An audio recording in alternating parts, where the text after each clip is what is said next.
Hey SEOs and content marketers, say goodbye to crazy spreadsheet mashups and experience unprecedented connectivity between your SEO planning and reporting data. Introducing Audience Key, technology for keyword mapping, content brief automation, and rank tracking that form an SEO strategy system providing unparalleled feedback loops between planning, reporting, and optimization activities. Put your time and energy into strategy, not data upkeep. Visit audiencekey.com and apply for a free trial today.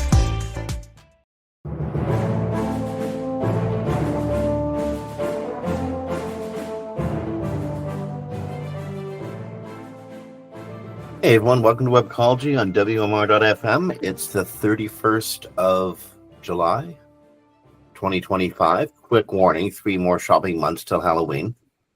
Yep.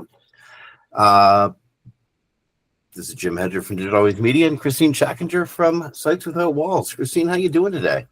Hey, how you doing? I am totally thrown by there being Halloween sections in stores right now.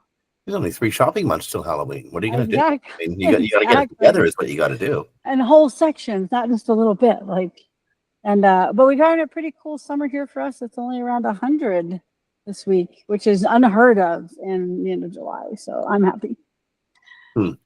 For the first time in about a week and a half, it's tolerable outside in the in southern Canada or the northeast of the United States. We've been sitting under an oppressive heat wave for the last 2 weeks, and it broke. It's beautiful outside. You can actually feel coolness in the air. Awesome. Yeah, normally this time of year it's 108 at night, like at midnight. So I'll take 95 during the day. Absolutely. Okay, before we go further, we got to say thank you to Wix Studio and to Audience Key, our sponsors. Thank you both so much. Keep the lights on, keep the tape rolling, and most importantly, keep the web and webmasters rolling. So Audience Key, Wix Studio, thank you so much.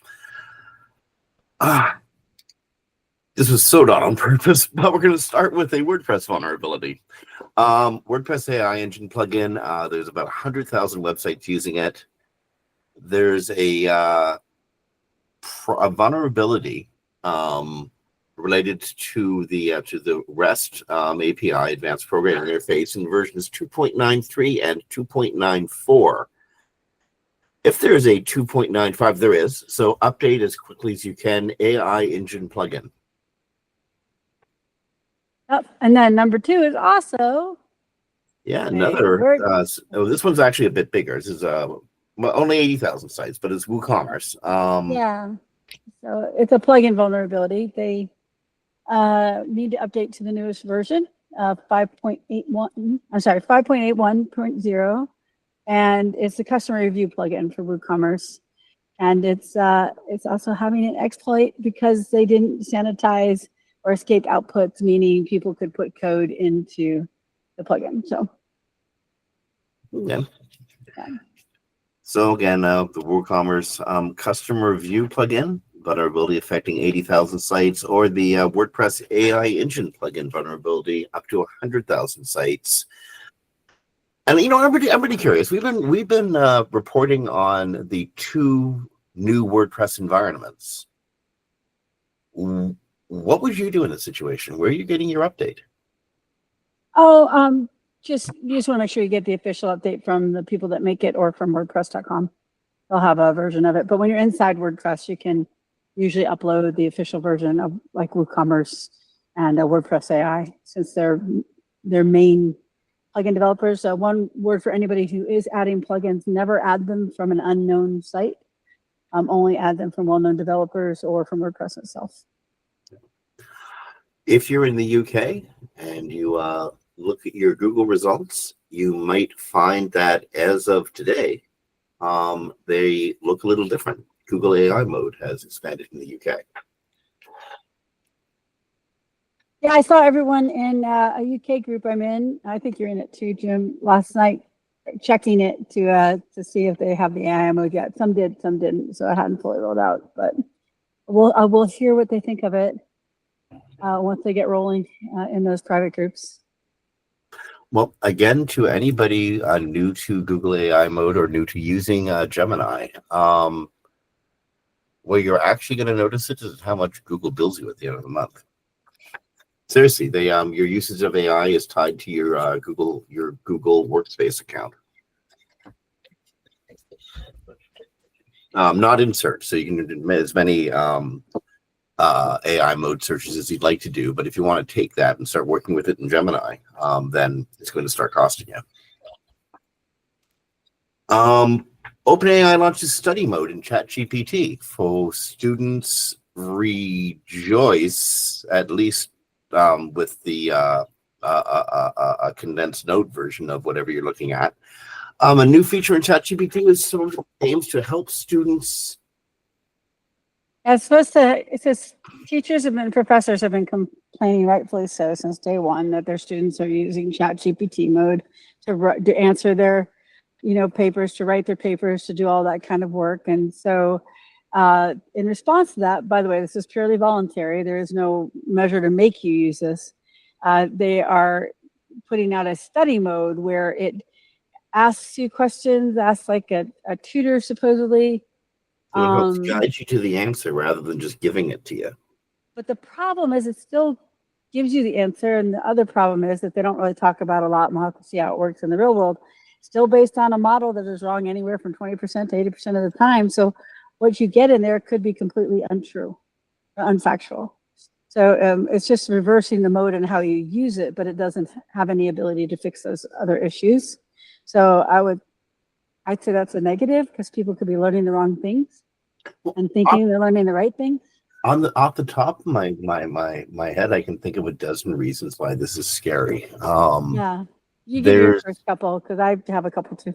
Well, I mean, like when you're teaching is a skill set. It's not a technical skill. It's a set of emotional and empathetic skills that help you relate to the person who's learning. And every teacher understands that every learner is slightly different, and you have to teach them differently. Even if you have a classroom of like 35 students, you still have to treat them as individuals. We know how ChatGPT gets all sycophantic and often in trying to I don't know, be kind to or be nice to, sound like it's being nice to the person it's working with. ChatGPT will often phrase things in a what's the right word? A unconfrontational way, a pleasing way. Or they're supposed to agree with you in some way. And is that really the way to best teach people? I don't know if this is just going to be reaffirming biases. That's the thing that just keeps ringing in my head. This will eventually just be used to reaffirm pre-held bias. Yeah, and in addition to that, there is no teacher version of this. There is no parent controls, so there is no way to force a student to use any of this anyway. But in addition, just what you said, I find that it's kind of a scary thing, because they did a study where they tested the knowledge of people and would use ChatGPT often or not at all, and then in between, right? And the people who used it often or always were like missing like 20% of the answers. They got them wrong, but they were more convinced that they were right, because the reaffirmation from the ChatGPT model made them think that they were correct, right, in their answers. So they know less, but they think they know more, which is like that drunk guy in the bar, it's like. I like to play that, but you know what? It's like we learned nothing from COVID. We've learned nothing from social media. We've learned, we had social media is such an extraordinary tool, great communications tool that has been used to legitimize drivel, used to legitimize conspiracy theories that just 10, 15 years ago would have been dismissed as lunatic raving. In COVID, we learned how quickly, just like wildfire, these lunatic ravings can take over and become in some cases, the dominant thinking in society or sub-societies.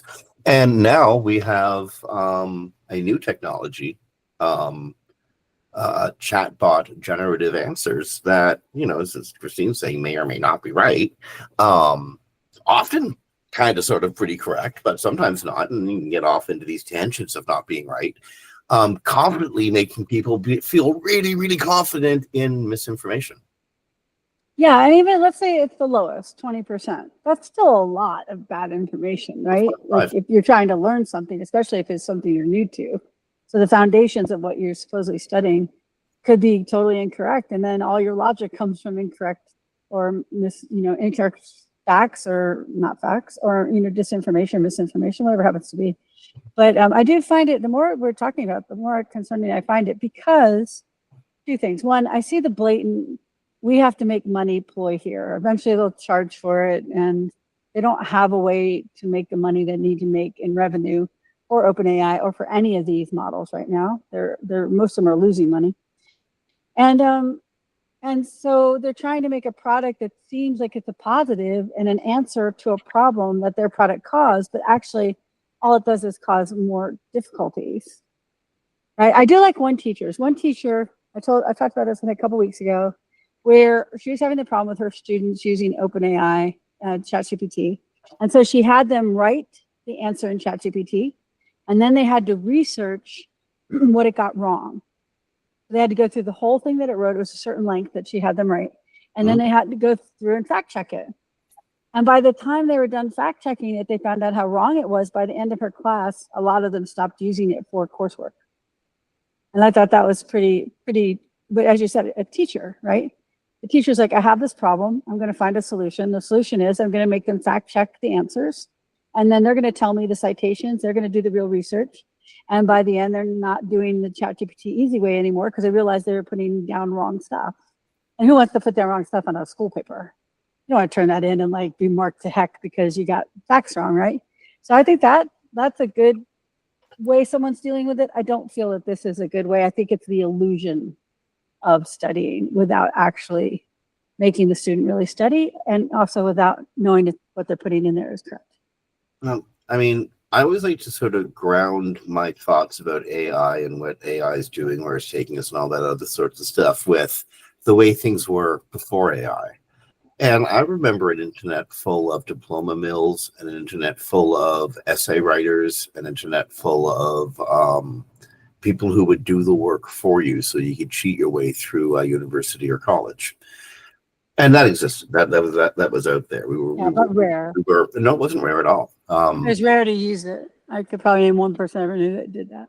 Okay, well, maybe in the billions of people that exist. And then by the way, there was thousands of those websites, so numerous people must have been using them, regardless of how many any of us individually knew.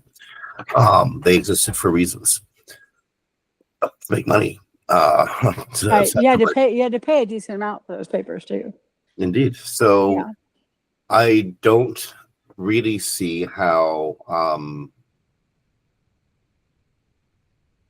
Anyway, we exist in a world where misinformation pushed for profit or miscredentialization, which I would suggest having ChatGPT do the work for you so you could earn some credential, is a miscredentialization. Ultimately, that existed. I totally existed before. That's a good AI though. Everything's supersized. So what scares you? It's the scale of how quickly AIs are being adopted, and let's remember that again, this is the infancy of AI, and they will change and evolve and get far better at what they're doing. But the way they're being adopted now and misused bothers me. It's like throw links at it. Let's throw some AI at it. Yeah, I really do think that all AI models should have, because they get tested by outside groups, their error rates at the top of every prompt, at the top of every use, because at least then people are immediately aware that it is often not correct. And right now, too many people rely on it for research and facts, and it's really the last thing you should rely on for it. It's like going to the drunk guy in the bar. Sure, he knows a lot about one topic, but the others he'll just make up off the top of his head, which is pretty much what it does.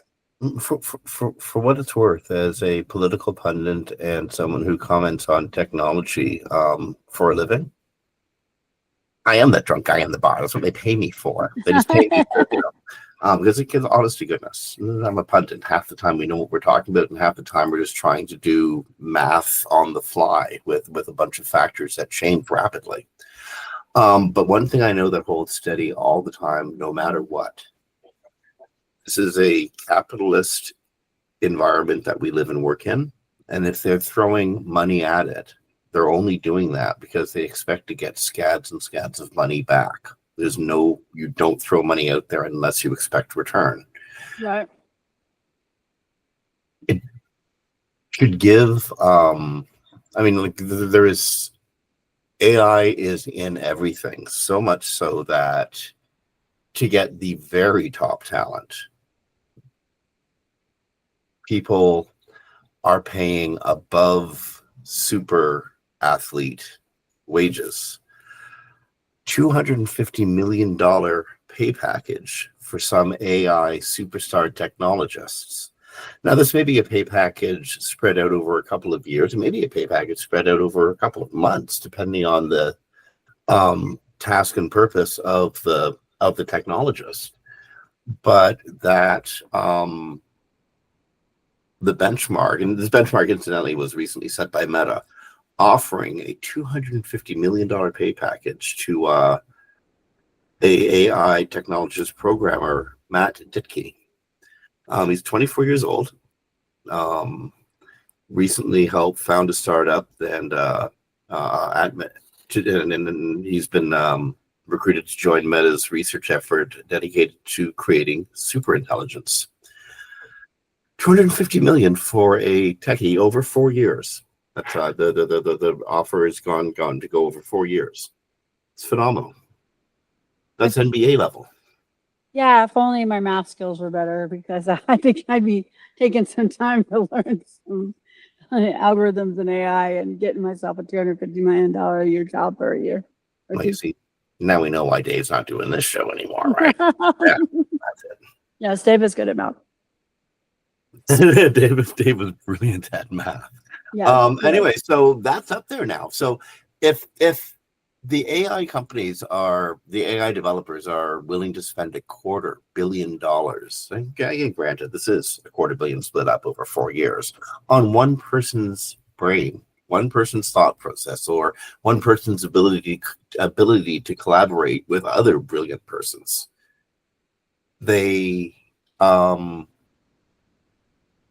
AI everything is not a fantasy. This is exactly what they're investing in. They are, but right now it's not producing on the investment monetarily. So we'll see what happens next year, because 60% of these types of projects have already been pulled. Well, so, I think we're looking at the superstar projects that are going to be like, running the government, or that level of payback. The big guys are going to stick around, but a lot of little guys are going to fail by the end of next year. Very likely. Hopefully they fail upward by being purchased rather than failing downward by being crushed. They're not making revenue, so that's the problem. And you and I both know VCs expect by year 5 to get 5 to 10 times their investment. Right now they're not making revenue, so most of them are getting shut down. Well, they know they're not going to make it back, because they've gotten that report from things like Goldman Sachs. That they're not going to get their money back. For what it's worth, I think I'm really hoping that VCs, investors, Wall Street, and whomever also temper their expectations of AI. I just had this really long conversation with a well-known name brand corporation, one of those big people things who can't wrap their heads around the idea that they need to come up with new success metrics. I mean, they can wrap their heads around it totally fine. They understand they need to. But what are those metrics? How do you do that? The whole model is built on ABC, and now you need us doing XYZ, and you need us doing 10 times XYZ. But everything was built to do ABC. It is... I think the VCs need to go through that kind of process as well. They need to have a whole new set. And I'm absolutely positive that they do, given that they're the ones who put the money, they're the ones who put all this money up. In many cases, yeah, some smaller projects are going to fall by the wayside, and they probably should be, given that it's the AI world and it's probably replicable. But like, I think they have to be looking in decade long, in 2 or 3 decade long spans now. This is completely earth changing or world changing, much like the advent of the original internet was. Okay, so moving along, this is scary. Yeah, this is really bad. Was this a vibe coding issue? Yeah, that's what has been said, at least by the reporting. Just a comment on the general state of the internet right now. For this story today, which is a really big story, I hit 5 paywalls on the first story. Like I didn't hit it for other stories, right? So I had to go through 5 sites before I could find a site where we could get the story without paying for the subscription. Yeah. And that is why misinformation works so well, because the real information is locked behind so many paywalls, and I get people have to make money, but still it's kind of crazy. Anyway, so we need new revenue models because the old ones are built on ABC. We're doing XYZ now. Yeah, and I had a really good revenue model before TikTok came out, but it was sort of TikTok-like, but I couldn't get anyone interested. So, so T is a woman-only dating app. She's also had critiques because T lets you. So there's. Let me back up for a second. There's in Facebook. There's like groups where like it's like, do you know this guy? And those are, hey, do you know this guy I've been out with? And then the women come in and say, I do, and this is what they're like, and this is what they did. Well, this app kind of lets you do that too. Girls talk in girl safe spaces. Yeah, well, and also girls are labeling guys as you know. Yeah, girls talk in girl safe spaces, and the things they talk about is one of the things they talk about is bad dates.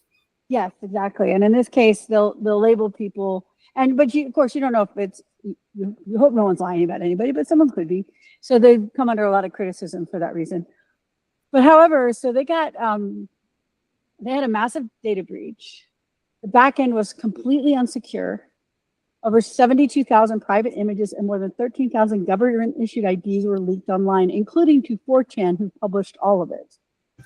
People on 4chan, not 4chan itself. Mm-hmm. So they said only data was affected, and also, by the way, there was another break this week. So this first one happened in February, and then there was another one this week. But the critics of T's use of vibe coding, for people who don't know, vibe coding is AI-generated code with no proper review, left its Firebase database open with no authentication.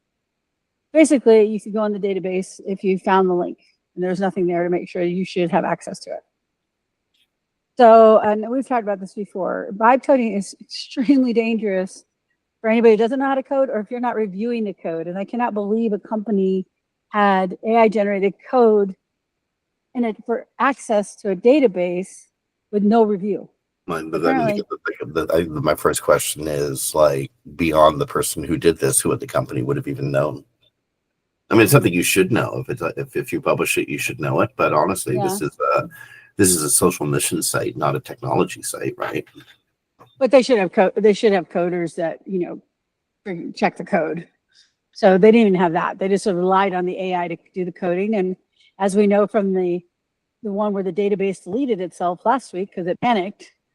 Right? Or my friend who this week, he didn't want me to name his name, but where he was just asking about the power, how much power large language models use into this app that someone developed with vibe code, and it freaked out and it shut itself down because it was harming the world and it needed to go away. So these things are vibe coding is very dangerous, because vibe coding means that nobody, unless you are using it as an experienced developer and know what could be wrong with it, that's different. But if you're not if you're using, like, I'm going to do a startup and I'm going to do vibe code and I'm going to make my app out of vibe code and I'm just going to vibe code and I'm not going to really worry about anybody reviewing my vibe code, that is this kind of dangerous. And so these women who thought they're operating in a safe space now have their images and their government issues ID online and also leaked on chat. 4chan, if anybody doesn't know 4chan, 4chan is the cesspool of the internet, makes Twitter look like Mr. Rogers' neighborhood. It is really despicable on many channels. Some channels are okay, but most of them are really pretty awful. So anyway, learn from this story. 3, if you include don't vibe code without checking it, but that should go without saying.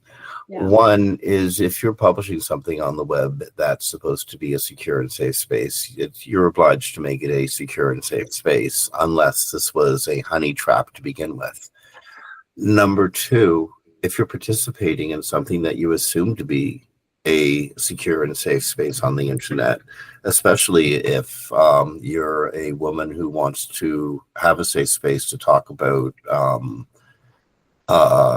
male partner violence, sexual abuse, or you very, very, very dangerous topics where, an abuser might feel that they were personally identified or something. The onus is, I'm sorry, but the onus is absolutely on you to guarantee that you are in a safe space, because you can't trust the person who put the website up to do that for you. Yeah. And it's a really crappy thing to say. It's not to say that the victim is responsible for making sure that they're not the victim, but this is the internet, and it is still the Wild West. This is egregious, though, to a level I don't think we've seen before, because normally dev teams check their code and they test their code, and they have teams that check the code, and they don't use an AI tool to write the code. And everybody participating here should have felt safe and should have been safe. There's no question about that, but they weren't. They weren't. And also, it even revealed the private messages. Yeah, and it's all open. Everything is open to whoever wants to look at it for research purposes or for malicious purposes, whatever. And since it's been breached, we know that data is probably out there on Pastebin or something like that. Is that usually where it winds up? It's on 4chan, a lot of the information. So if you've used this app, I would suggest uninstalling it or disabling it for the time being and seeing if they fix the issues later if you still want to use it. But I would definitely shut it down right now, because you don't want, this is a vulnerability that they can't just easily fix. So they have people working on it, but they're still working on it. So once you code in a vulnerability, you sometimes have to deconstruct massive parts of the logic. And since the AI coded it all without review, they don't know where the issues lie. So they're going to have to do testing to see where all the issues lie. This may be one of many. So anyways, just a warning out there. If you're vibe coding, the other thing you have to remember is you are legally responsible for what happens. So T will be legally responsible if any of this data is used against these people, and likely it will be, because it's now sitting on the open net. And anybody, you do an app and you give it to 50 friends. If one of those friends gets something breached on their phone or their computer, you are legally responsible. So don't do it if you don't know what you're doing. Okay. Yeah. This story actually started a couple of years ago. I can't imagine what it would be like if they tried to prosecute it today. So Elon Musk's X Corp, the cesspool formerly known as Twitter, has lost a second bid to overturn a penalty imposed by Australia's online watchdog a couple of years ago, when X was still Twitter and ostensibly owned by somebody else. 2 years ago, Twitter was handed a transparency notice by the Australian e-safety commissioner, Julie Ingman Grant, seeking information about what Twitter was doing to address the proliferation of child sexual abuse, sexual exploitation materials on its platform. Twitter, I guess, didn't respond properly. It did. It was hit with a. I'm sorry. Twitter did respond, and X Corp did respond again. It was, but the commission argued that their response was inadequate, hit them with a fine in September that year. And now we know. Go ahead. Sorry. I was going to say the fine isn't the problem. The fine is only like $650,000. Yeah, he sneezes after breakfast. The problem is being found to be responsible for an agreement that Twitter made.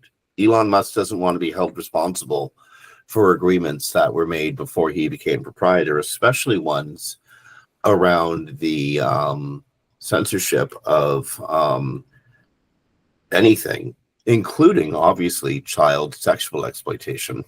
And given Musk's previous support for a known pedophile, I can understand why he would want to resist being held responsible for these being published on his platform. He's allowed it in the past and in his presence. Do you notice the little thing that he did that I never picked up on, and I'm sad that I didn't? he merged Twitter with X Corp to avoid court cases. Mhm. As Twitter no longer exists. That's right. That's what he's trying to argue. He shouldn't be held Yeah. responsible for an agreement for a company that he purchased and then made cease to exist. Remember how everyone was wondering why he did that back then? Why he merged it? I bet if we go look at the court cases, that's why he created the merge. He did try to use it with Australia, but they said no dice. This happened underneath Twitter, and we're not falling for that. That doesn't work here in our laws. It's $615,000. Anybody's laws. It really doesn't. It's contract law. You purchase the existing contracts when you purchase the company. Right. I'm just talking about the lawsuits. Mm-hmm. Like, there are some lawsuits that would have gone forward, but the merge probably eliminated a whole bunch of them. Yeah. So it's $615,000, which to you and me is a lot of money, but for him, he makes that in a minute in a day. Like, I just pay the fine. And the time it's taking him to talk to his lawyer about the crap we just said about him a few minutes ago, he just made that money back. Mm-hmm. And the lawyers probably cost a lot more than he was going to be fined at the end of it. But anyway, that's the thing. He did lose. It's not the fine, it's position of liability that's the problem. Yeah, I know, but still. Okay, so if you've just bought yourself a lifetime Starlink deal, I'm sorry. You didn't buy a lifetime Starlink deal. You bought a Facebook scam. So there you go. So people are aware there's a Facebook scam going around about buying lifetime Starlink, and it's being passed around, through friends, through groups, and I don't know, and ads. Yeah, they have ads. So anyway, if you bought it, you've just been hoodwinked and you're not going to get your money back. So write it off and move on. But if you haven't bought it yet and you see one of these ads for a free Starlink dish and lifetime free, and it's only $150 to sign up, it's all a lie, and don't believe it. Sorry, I felt it deserved a little more. Okay. This is a kind of a difficult, sensitive one for us to report, but we got to report it. Cloud security company Wiz discovered a critical flaw in Wix's base 44 vibe coding platform. This flaw enables attackers to bypass authentication and to gain access to private enterprise applications.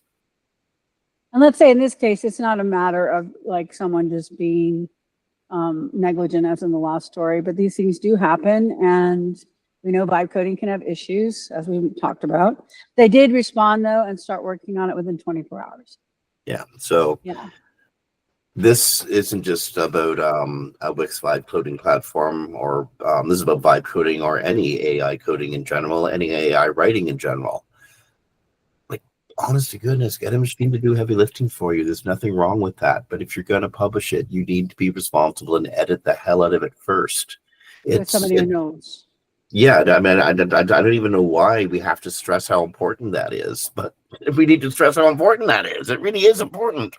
Well, I've had these discussions with people, though, prior today, like even a year ago, 2 years ago. And I'm like, they said, oh, I'm coding this app. And I'm like, you don't have code experience. Like, no, I'm just coding it with AI. This is before the vibe coding thing. I'm like, don't do that. If you don't know what it's putting in there, if you don't know what makes it vulnerable, if you don't know that it could exploit someone's phone or computer, you should not be coding these things. So make sure that if you do use the AI code, you have a team of security experts who are telling you that it's good or bad.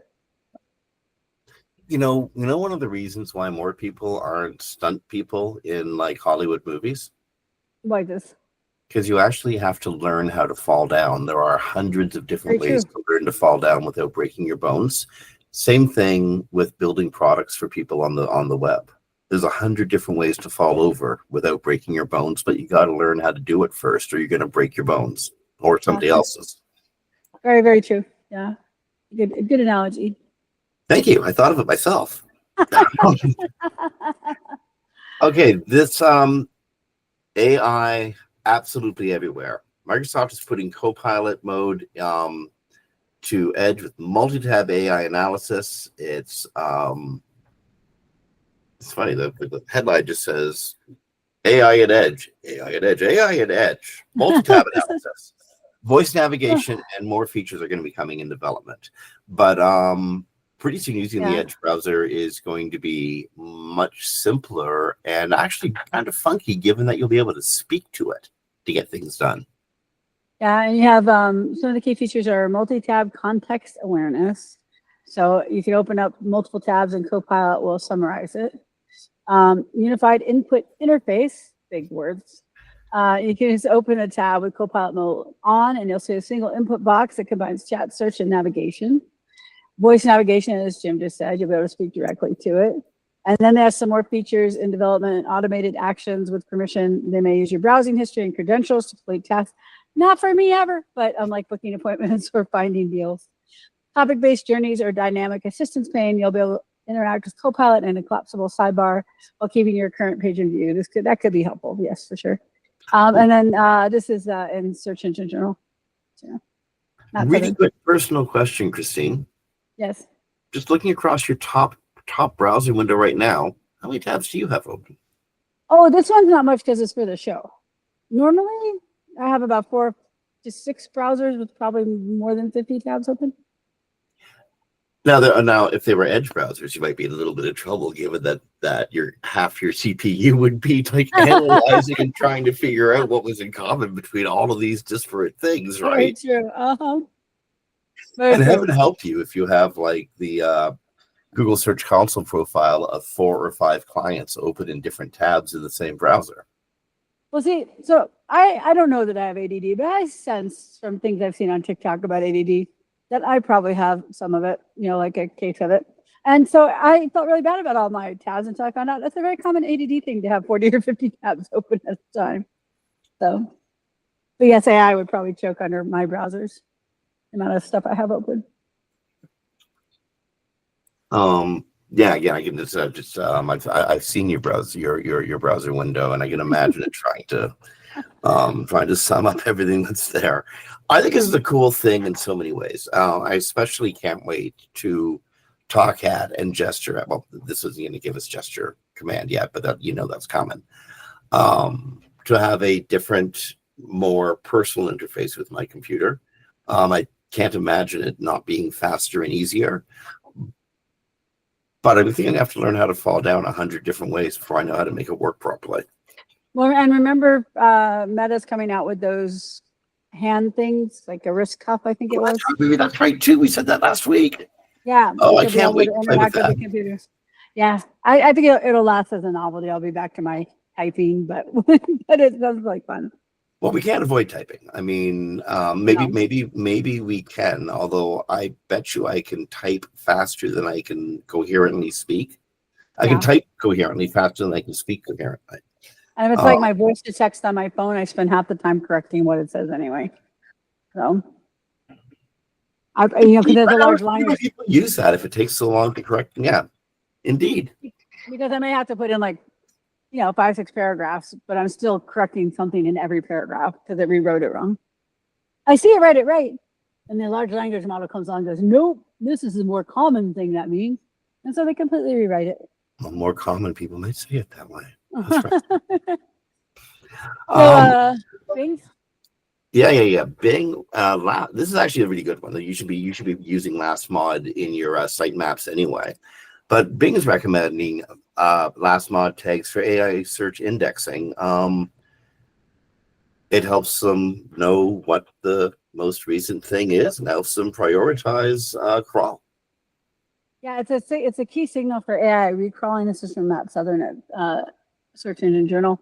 Bing supports sitemap indexing at the trillion URL scale. I assume they mean not for your website specifically, but everybody. Combining sitemaps with Index Now. So if you're not using Index Now, you really should. I know Google says they don't use it yet, and but the thing with that is that they've been testing it for at least over a year, so it can't hurt you. And Index Now lets you kind of control better what search engines see, but also if it hits one index now, it uses it for all the browsers or all the search engines that it works with. So OpenAI has just been recently found out to also use Google. So Bing, so your Index Now would allow it to update more quickly. Sort of like when you used to use Twitter to get things to update an index, it still works. Put it out there and index like in 30 seconds. It's kind of the same thing. Yeah. Index now is incredibly efficient in processing information into Bing and other search engines that use the protocol. DuckDuckGo is an example. It also uses Index now. Exactly. So time, how does it? One of the new schema-y things that's going to become more and more important in the AI-driven world, because remember, AI is being put everywhere. It's being put in tabs. It's being put in Word. It's being put in Microsoft Outlook. It's going to appear. Gemini versions are going to appear in Gmail, etc. Time sensitivity is really important. I just got over a long conversation about ISO dates, correct ISO dates in videos, and how this, it's an optional tag, certainly, but you got to do it because the AIs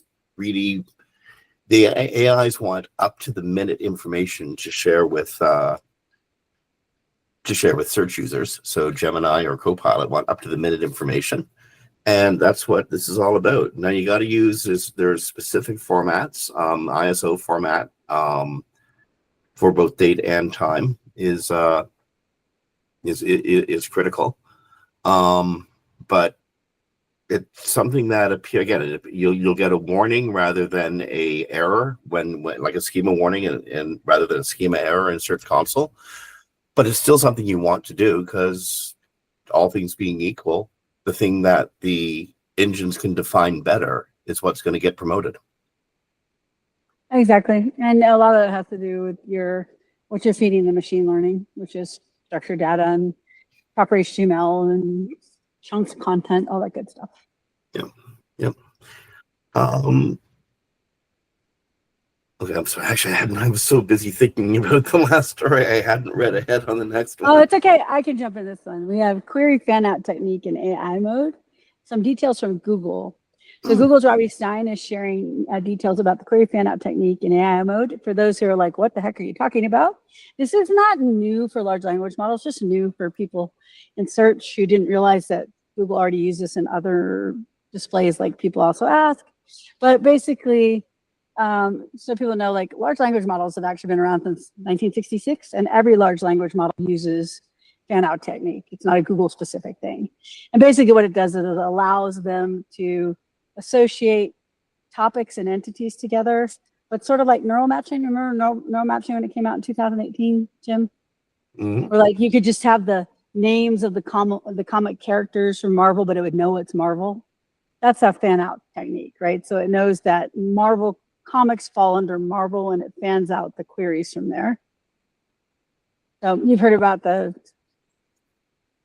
AI mode doing this. Yeah, absolutely. I'm sure. I'm sure, right? Very much reminds me of pre-caching, where Google would do infinite number of searches ahead of time to already have the SERPs worked out for commonly searched phrases.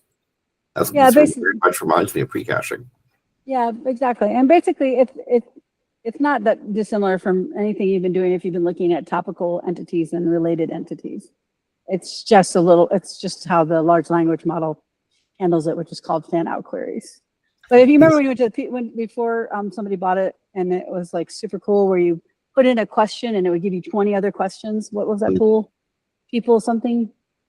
Oh, I'm not sure. I'm not sure what it's called, but but most of the people in the industry used it at one time or the other. So you put a question in and have a visual graph, and it would just show you like all the queries that could be made from that one query that were related to it.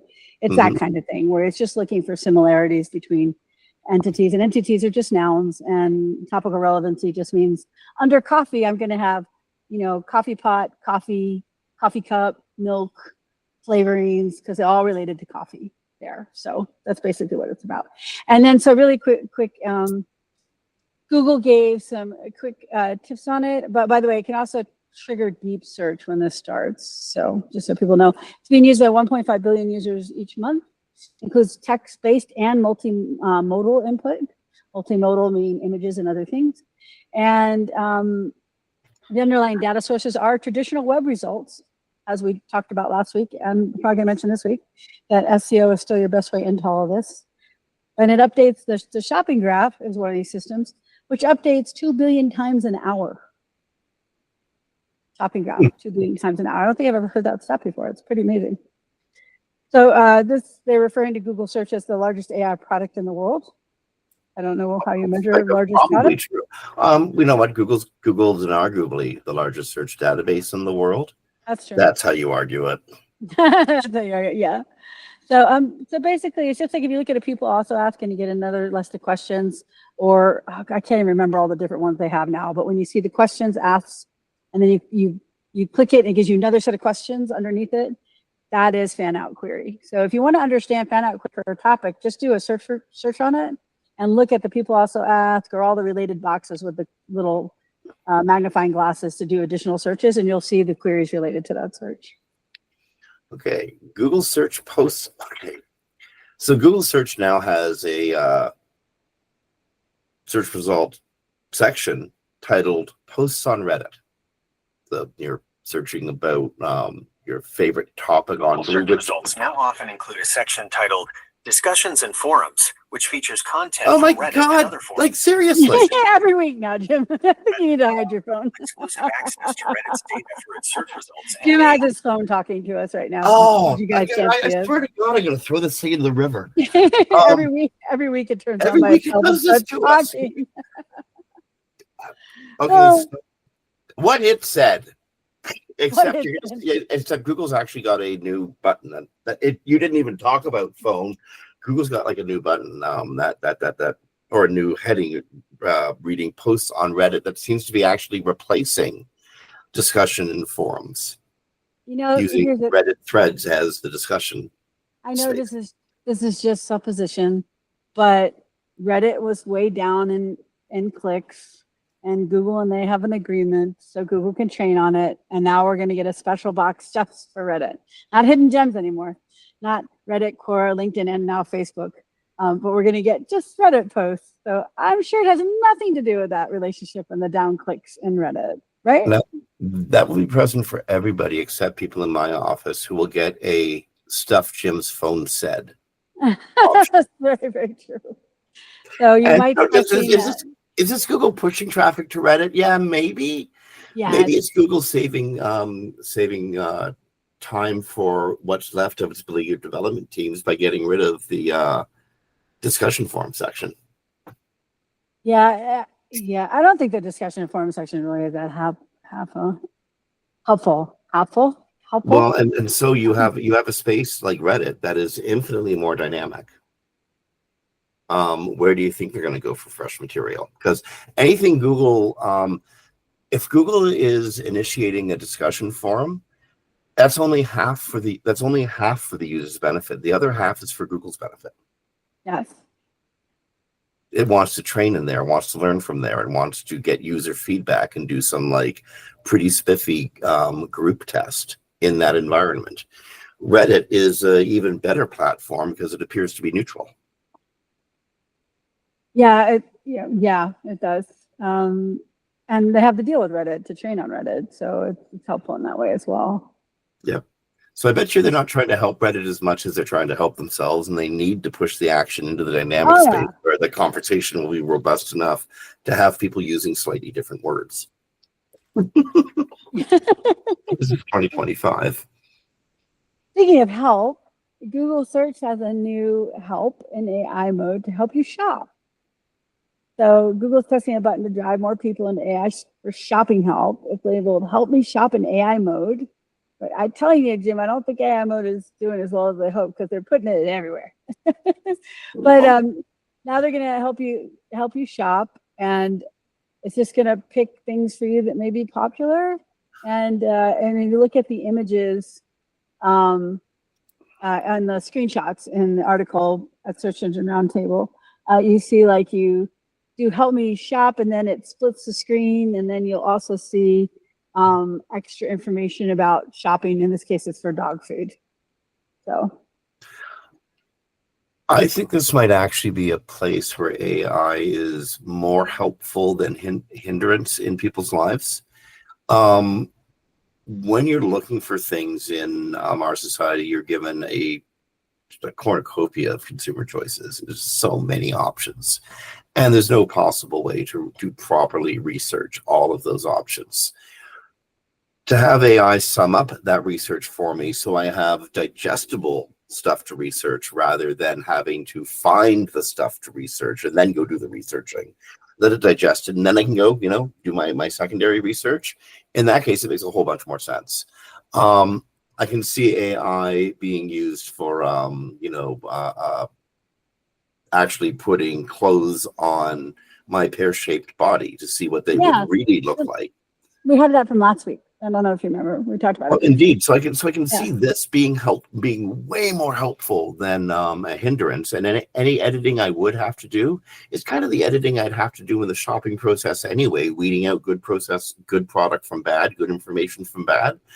I've had to do that since I understood I lived in an advertising society. No, I think it's fine. Except when you look at it, it's a lot for a phone, which is where I would tend to use this. So I'm just saying, like, maybe the display is not the best, but I do think this could be helpful. Yeah, split screen on a phone with 2 Google products is kind of a lot for a phone. Mine's not that big, and it's a decent size phone. Yeah. So just real quick, we're just going to say this again only because John made a point of it this week, and last week it was Gary at a conference, but someone asked John about AEO and GEO and all those OOOs. And John said, ignore all that. Just SEO will get you in there, just like Gary said last week. Infrastructure has not changed. They use the same search engine with the same ranking signals to decide what documents to pull. You don't see all the documents, so I think that causes some of the confusion because people think, oh, I've seen all the documents and it didn't come from the top 20 or something like that. That's possible. That's not everyone's going to come in the top 20, but most of the research we've heard or reported on is about 80%. 90% come from the top 20 results, but also just being in the index and being able to be retrieved there and being something that the large language model can read easily is going to help you. The other things are all under SEO anyway. So anyway, 2 confirmations from Google that it's just SEO. Yeah, I've always tried to explain to my clients that SEO is really 2 different tracks working in conjunction with each other. One of them is making the platform or vehicle operate as optimally as possible. This is the best platform, the best setup for this platform. The other is information clarity, making the information as easily understood as possible. If you think about it, that's exactly what AI wants. Both of those things, fast and easy to understand. Yeah, exactly. So should be helpful. So. Next thing is Google Search Live with video rolling out. So remember we talked about Search Live. If people listen to us regularly, we've talked about it quite frequently. I think we've done at least 3 stories on it in the last couple months, right, Jim? Mm-hmm.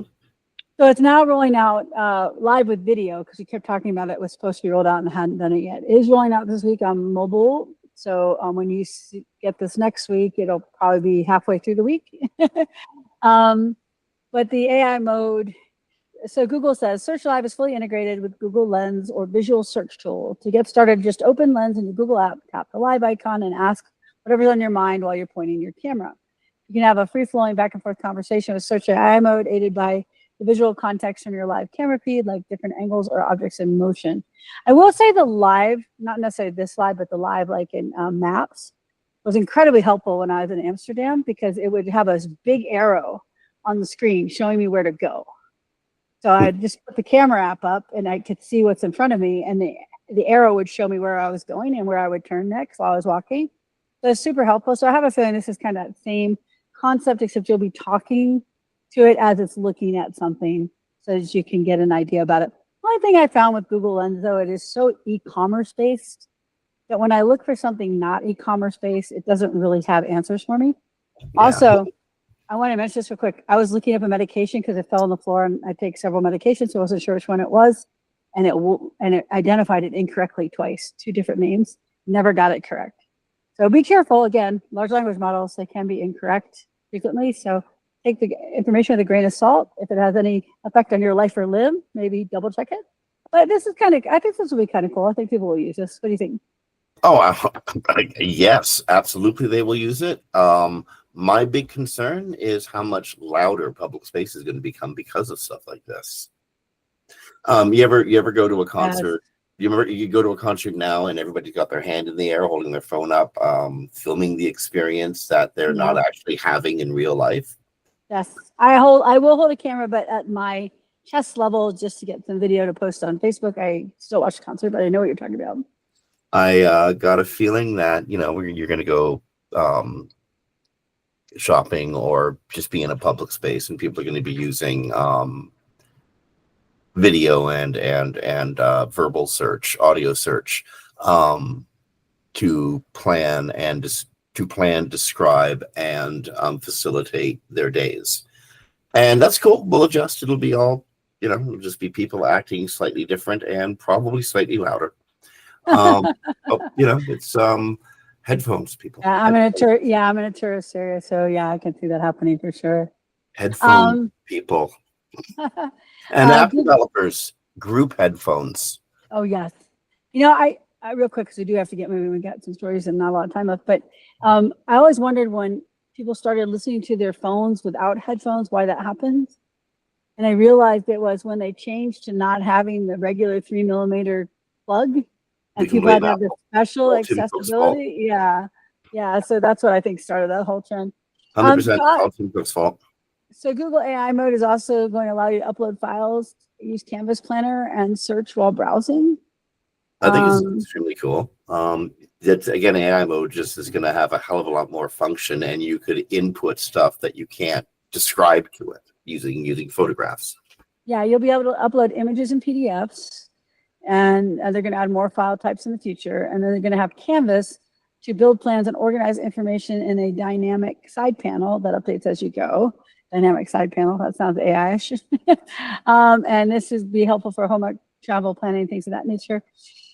And then search while browsing with Google Lens, which is basically what we just talked about, with or without your actual camera. So, so it should be helpful. I don't know that the Canvas would be used all that much, but I do think people would definitely use the images and PDFs, as long as it's not e-commerce only, because right now that's, like I said, pretty much 90% of what I get back is always e-commerce. So, you know, it's interesting. When just a quick comment, I thought Canvas would be one of the things that was most used, because I see people setting up rather intricate research tasks and then closing their phone, going about their business, and looking at the outcome of the research tasks later. Definitely possible. Again, they're mostly concentrated on phone, and that's just a lot of phone space. But yeah, it definitely could be. I wouldn't use it that way, but I do know friends that are super planners, and they would definitely use it that way. Okay. Go ahead. If you're in the EU, and you might be getting a note from Google, if your ads do not comply with Google's new EU user content policy, consent mode version 2, they will quite possibly turn off personalized and non-personalized ads, remarketing, and conversion tracking functionality. Again, this is in the EU, and this is only for advertisers who aren't complying with Google's EU user consent policy. Yeah. So if you get one of these, you got to fix your stuff, and then before you can use it again. They're doing audits. So. Okay, before we get into the next story, I want to just assure that listeners, this isn't a bug we're talking about. It's just kind of important to let people know. Google Business Profiles attributes are going to come with confirmations, like user review confirmations that have percentages. So when you click on an About tab about a local business to see, Google might show some of the stuff about a business, attributes about a business, and it will say confirmed by X% of visitors. Yeah, so like when I go to a place here, often it'll ask about, well, I haven't done it lately, but it did for a year. It would ask me about like the wheelchair accessibility, and then I would answer it. And then this is what you're getting the results. So you're going to see how many people confirmed that is the case. Now, some people may just not confirm because they're in their car and driving, so you may not be able to, but because they kind of prompt you with it. So, but that should be good for business owners to see how people perceive their locations with the attributes that they're given. Well, I think it's also kind of going to be used like a trust mark by search users. Well, 91% of the guys, 91% of customers say the guy's honest. Seems pretty Exactly. honest to me. Yeah, and especially for things like accessibility and allergies. So, Google shows AI. These are our fast stories. I got to do real quick. And so one. before Ricky kicks us, Google shows AI overviews for lyrics explanations. I have looked up lyric explanations frequently in the past, just because I'm curious what the writer meant of the song. Have you done this, Jim? Well, yeah, that song, Lord, I Was Born a Can of Spam, is all about some guy who feels trapped in his job and get like in the big meat grinder of life. You know the one. No, I don't actually. I'm gonna have to look this one up when we get out today. Lord, I was born a can of spam, trying to Lord, make a living and get out of this damn can. I've not heard that one. It sounds awesome. So Well, anyway, apparently it's about this guy who feels abused by the meat grinder of life. and we'll get that in a summary, or you can read the actual comments, of course. But it'll be an AI overview basically for these. It's good. I'd probably rather read the page though, because it has all these people's comments and theories. But it's definitely helpful if you're looking for a quick look up. Google Ads test grouping favicons and expandable sponsored results is a really long way of saying they're going to put little icons in the ad showing the favicons of the businesses there in the AI overview citation section. I like it and don't like it at the same time, eh? I liked it at first, but now I'm blind to it, so I know it's there, but I don't even bother with it. I just skip it. So I think it's a quick, like banner blindness, like when you used to skip the ad at the top of the page. I think this has a quick blindness factor. It's like, yeah, okay, it's there. Anything that gets more attention is a good thing, but if it becomes useless and just takes up space, not a good thing. Exactly. Google Shopping test clickable submenu categories. So basically acting like a regular website, they're going to have what looks like breadcrumbs. So it's going to have like the top category and then all the categories underneath that. And so basically they're expanding your top level menu, your top level map for you. So under search in this one, and it has indoor decorative cushions as the image. All pillows and throws. Throw pillows, sofa cushions, chair and sofa cushions, bedding sets, blankets and throws, home decor, blah, blah, blah, blah, blah. And it can even extend far past that. So anyways, that'll just be added to search. It could be helpful, definitely.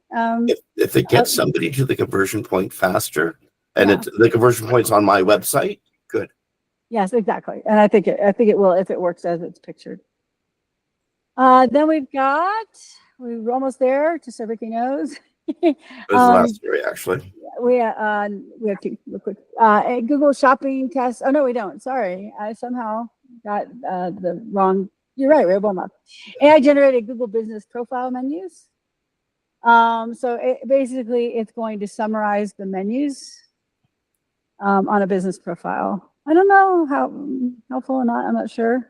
Well, it really depends. If it makes it easier for me to figure out where to have lunch, or even better, makes it easier for me to show my 85-year-old dad where we're going to have lunch, I am so down with it. Yeah, it's just that they subsection the menu into what AI thinks it is, which may not be similar to what the actual menu says. In this case, it's soup, salad, starters, small plates, entrees, and it's a lot of space. You have to click a lot of clicks to look at these things. So we'll see if people use it or not. I might find it easier just to, open the menu up. So I'm pretty sure that very soon my phone is going to be recommending the 6 or 7 things I regularly order for takeout to me whenever I go out to eat anyway. Well, I do know when I open up one of my apps, DoorDash app, it does do that. It does tell me, hey, do you want to get this again? Yep. I can see that happening for sure. So that's it. I wish I had a big story for the end today, but we were kind of not. There wasn't a big story for them. Lots of big stories. It's the beginning of August. There shouldn't be any big stories right now. Nothing should happen. It's the beginning. I know. It's dead. But we live in a different world.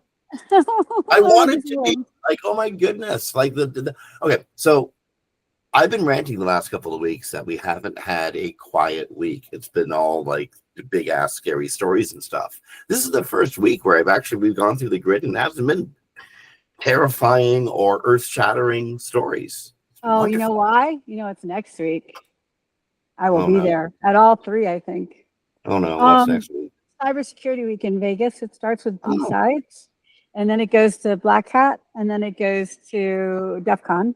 I just found out while we were on this show that I might have a ticket to Black Hat this year, which I usually get. Usually a friend has an extra one because of what they do for Black Hat. And I will find out a lot about AI. A lot of the talks are on AI next week. So I will bring back that information, and we can share it with people when I get back. And then DEF CON is going to be DEF CON. And if you're going to be at any of these and you hear this before then, just take a look for me on social. Yeah, we got to go real fast, Christine. I am so sorry, but we have a live show coming up right after us in the studio, and they're kind of waiting in the green room. So, on behalf of Christine Schackinger from Sites Without Walls, this is Jim Hedge from Digital Always Media. You've been listening to Webcology on WMR.FM, recorded live to podcast on the 31st of July, 2025. Get outside, enjoy the summer because it's almost gone. 3 more shopping months till Halloween. Big love to everybody. Thank you to our sponsors. Be kind to each other, rank well, be well, and we will talk to you next week. Bye, everybody.